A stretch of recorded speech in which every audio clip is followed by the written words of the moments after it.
एमते केते दिन जीव बैशाखे कुहुड़ी पड़िब स्वर्गर ग्रह तारागण छिटी पड़े घन घन 5000 बरस गंगा मिले कटक। जय चिदानंद जय पंचसखा। नमस्कार दर्शक बंधु, मु कान्हा आपण मानकु स्वागत करुछि आम चैनल रहस्य पोथी को।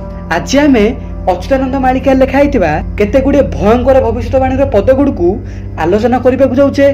दयाकोरी आपण माने वीडियोटी को शेष पर्यंत देखंतु। अच्युतानंद महापुरुष तांकर रचित मालिका लिखिले एमते केते दिन जीव बैशाखे कुहुड़ी पड़िब।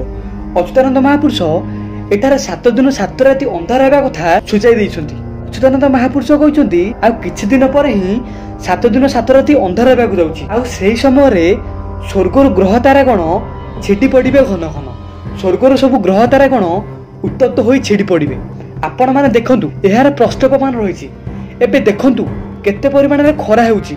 एमि जदि खरा हेबो ग्रह तारागण उत्तप्त हेबार संभावना अधिक जोरे बढ़ी चली। आउ जदि एमिति खरा हुए आउ 2 मास मध्य रे ए घटना घटिबाटा निश्चित। अच्युतानंद मालिका रे जेउ जो कथा सब लिखाई ताहा सब धीरे धीरे होई सत्यर परिणत हो चली।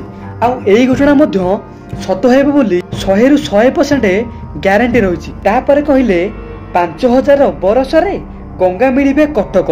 आ 5000 वर्ष 5000 वर्ष माने एठारे 2025 को सूचाई दि जाइए। घटना 2025 मध्य घटबार संभावना रही। आउ जितेबाला ग्रह तारागण छिड़ी पड़िब अच्युतानंद महापुरुष कहले ए ग्रह तारा गुड़िक उत्तप्त होई छिड़ी समुद्र गर्भरे पड़िब। आउ सेही समय गंगा नदी भयंकर रूप धरी कटक आड़े को माड़ी आसिब। आ बहुत जनजीवन हानि करिबारे लागिब।